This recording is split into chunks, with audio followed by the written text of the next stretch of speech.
Hello and welcome to a special edition of MF Corner. I'm Sumera Abdi. Well, it's been a busy week. It's been an extremely busy day today as well. Two important topics lined up for today, and both are CNBC TV18 exclusive stories. Both also have bearings in protecting investor interest. The more newsy one first. The Association of Mutual Funds of India has sent their feedback on multi-cap funds to market regulator Sebi. And the other topic today, and it's a big one, is the planned overhaul of the way risk is computed for mutual funds in India. Joining in are two experts, Radhika Gupta, MD and CEO of Edelweiss Mutual Fund, and Manoj Nagpal, MD and CEO of Outlook Asia Capital. Radhika, Manoj, thanks very much for joining in. Before I come to you, I want to just quickly introduce, the topic, which is the representation that AMFI has made to Sebi. Now, just to take it in its chronological order, you'd remember that on Friday, Sebi announced that there would be minimum requirements for multi-cap funds to invest in large cap, mid cap and small caps. On Sunday, they said that, realigning your portfolio to this wasn't the only option. You could convert to another scheme, merge with another scheme. Thereby you could also bring down the size of the multi-cap, make realigning easier, give a switch option to investors. Now what has happened, and they had called for representation from AMFI. Now today AMFI has made that representation, and here's what it contains. Now, contrary to expectations that AMFI would ask for a new category called FlexiCap to be created. Now what we understand is that AMFI is saying, you know what, don't create the new FlexiCap category. There is already an existing 1.5 lakh crore rupee category, the multi-cap fund. Why don't you just rename it the FlexiCap category? That, according to them, is the least disruptive plan. As far as Sebi's new order that there should be, mandatory minimum investments across large, mid and small cap stocks, they're saying, okay, create a new category altogether, call it the large, mid and small cap, really be true to its name, and let that be the category where there are these minimum requirements. As well, they're saying that it's just not going to happen that you give 25% equally to large, mid and small cap stocks, because that's not the way those stocks are represented in the benchmark. Okay, so if you take the NSE 500 index, for example, which is the example that AMFI has used, they're saying that there is just a little over 15% weightage to mid caps. There is 13% weightage to mid caps. There is 6% weightage to small caps. So you have to also realign in that new large, mid and small cap fund that they have proposed.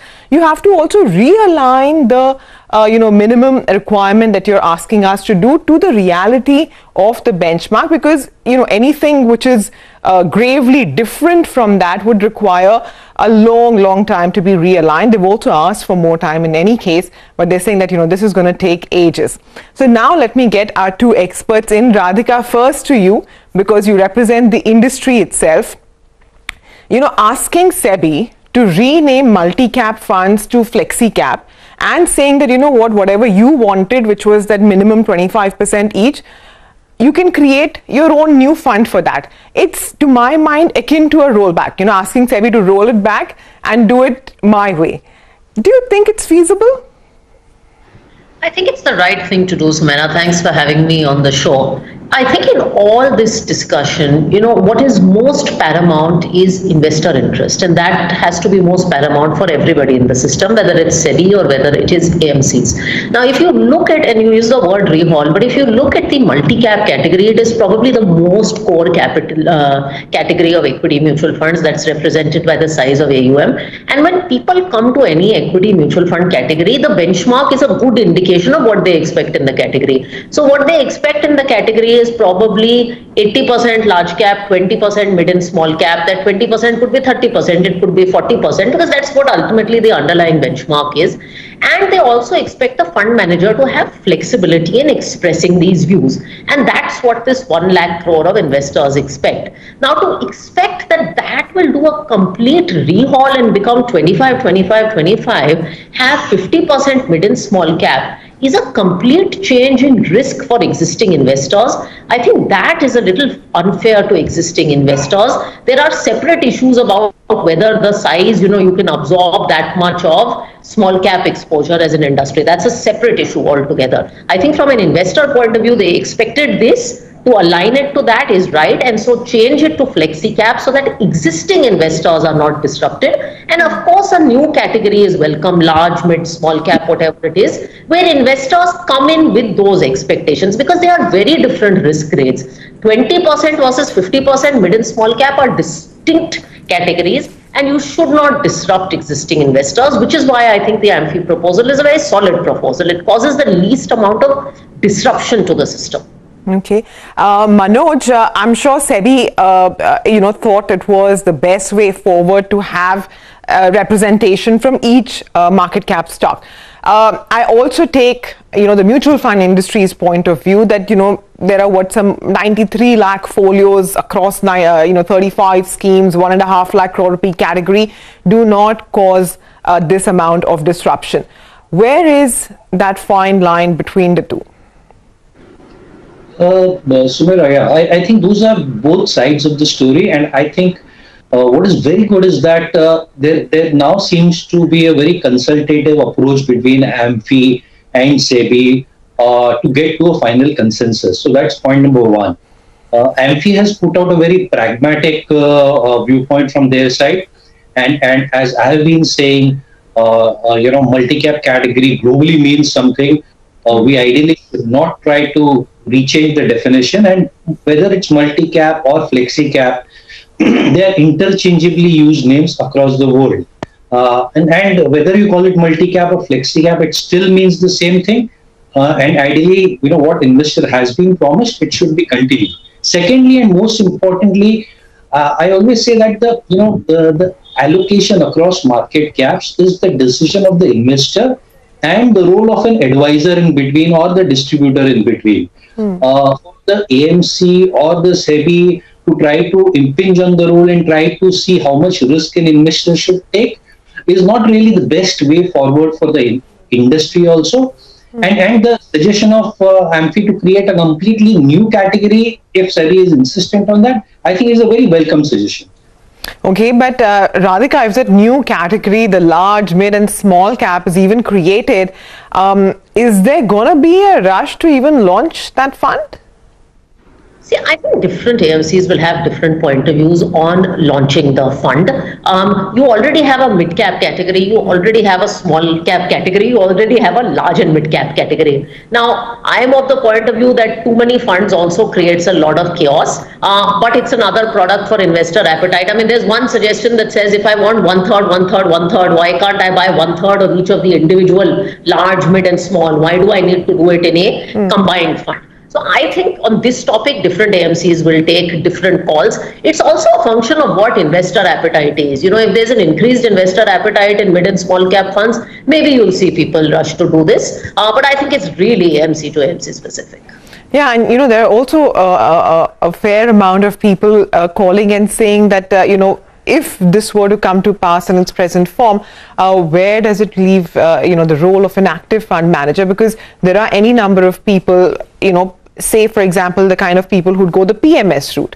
They'd want a fund where a fund manager has, 100% freedom. But anyway, that topic for another day. Manoj, this whole issue of aligning to the benchmark, because, this decision came just on the heels of the SBI small cap fund saying that, we can't take lump sum investments anymore. We can't justify investing in small caps at these valuations.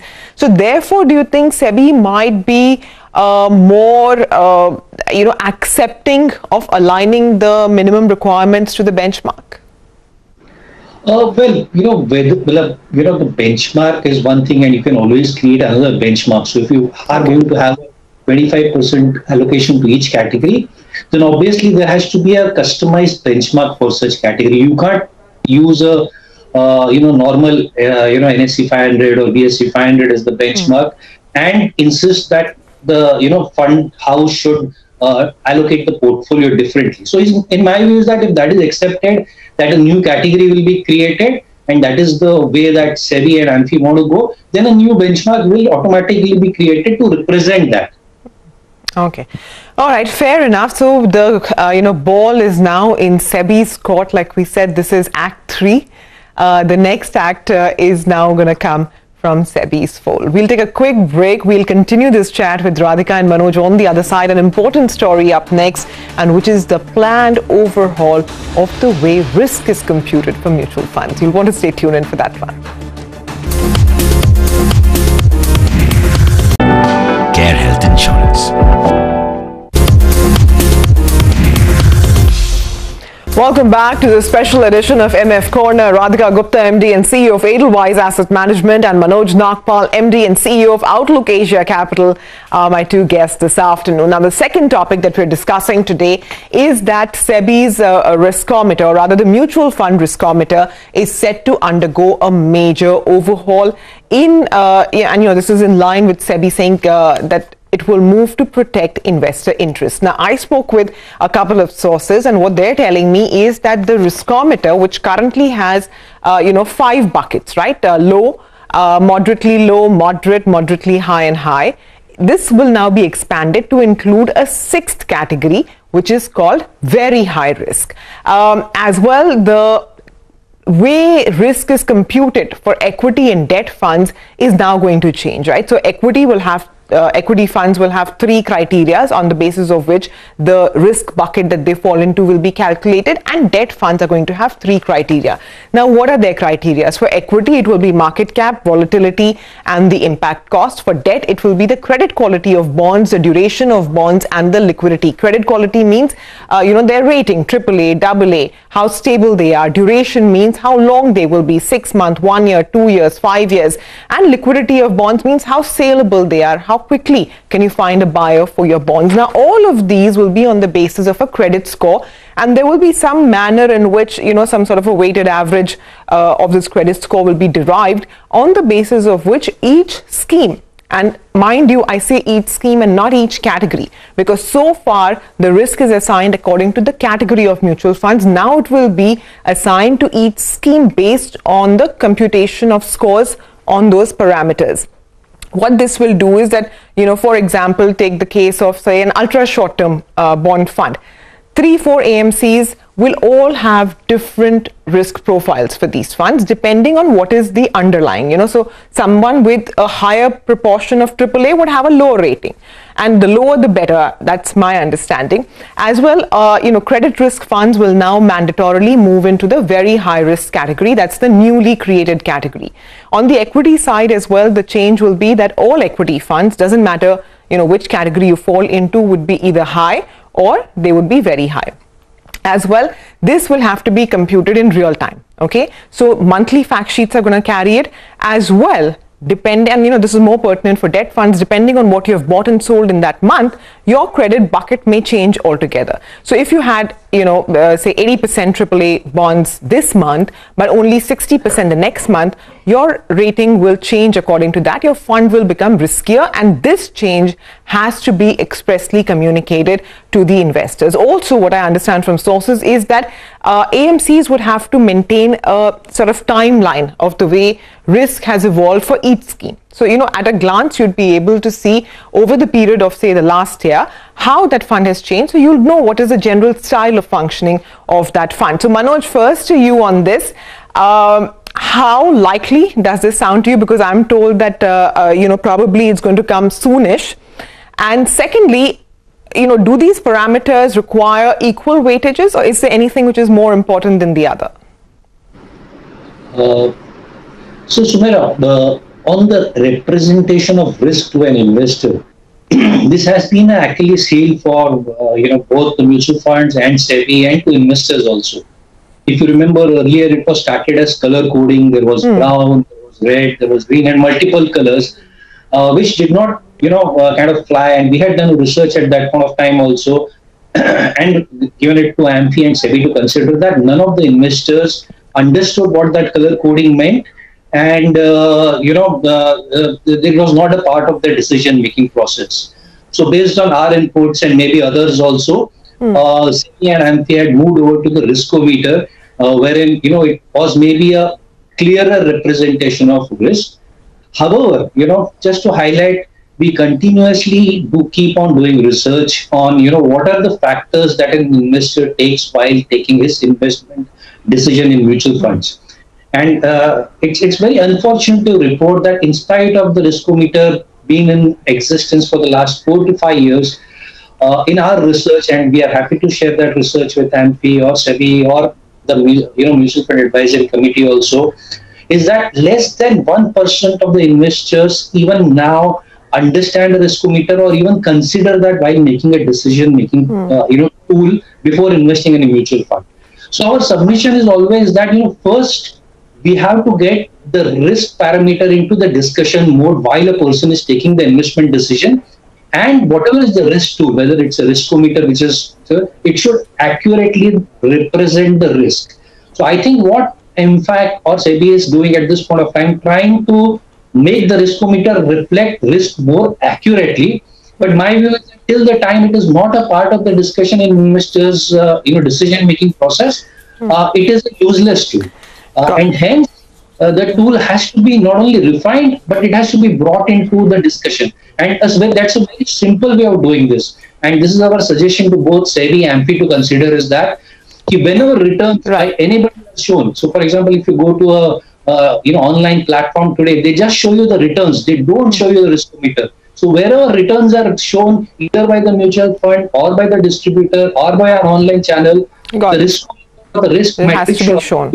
And I take your point, on how accurately it reflects the risk of that scheme. Radhika, on that point, if an overhaul like this is being planned, there has to be a sort of formula, right? Will this formula be known to fund managers? Who will compute it? Who will manage it? Will Sebi have oversight? Because, I can imagine that it's not very, very difficult for a seasoned and experienced fund manager to sort of, manage credit and duration in a way that they stay within a particular band. So how will these kind of anomalies be fixed? So, look, I think risk grading is very, very important, particularly on fixed income. I learned this during the Bharat Bond days also, that I think people don't even understand that fixed income carries risk, forget the nuances of credit and duration risk. I think if this kind of thing has to be introduced, at least how it's calculated has to be reasonably transparent to both investors and AMCs. In fact, I think this kind of thing will only succeed if the communication is very simple and investors understand that this new Riskometer is made for their use and what are the elements that go into Riskometers. Otherwise, it will just be a color or a label and nothing will be done out of it. So some transparency as to why this metric is important. Like we all know why 1 year return is important, even though it's overutilized. But some transparency on this metric is important. I think, Samera, your question on whether people will try to juggle it to stay in a band, I don't think people will do this. I think, over the last few years, there is increased awareness that investors have become very quality oriented. Investors are scrutinizing portfolios more. I think fund managers are well aware of that. And I think more and more things like this by Sebi will just send a signal to everyone that risk is being looked at much more carefully. And, if you're running a short duration fund, you have to run it like a short duration fund, which means good credit quality and, short duration. So I think, this will bring a broader awareness of that. So I don't think people are going to try and game the system. Yeah, and I had thought that this whole point you're talking about, a duration fund having some sort of criteria for credit quality and a credit fund having some sort of criteria for duration. I thought it would come in that form, but looks like, this is perhaps a wider form which will accommodate all of those changes and then some. Thanks very much. I would have loved to take this forward, but we're out of time. Thanks very much, Manoj and Radhika, for joining in. Radhika, belated happy birthday to you too. It's been a busy weekend, yeah. Thanks very, very much. All right, so that's about all we have on the show. Thanks very much for watching MF Corner. But as we wind down on the show, here's something that you, our viewers, must take note of. CNBC TV18 and National Stock Exchange have come together to promote investor awareness through a special campaign called Informed Investor that empowers you to make the right decisions with your money.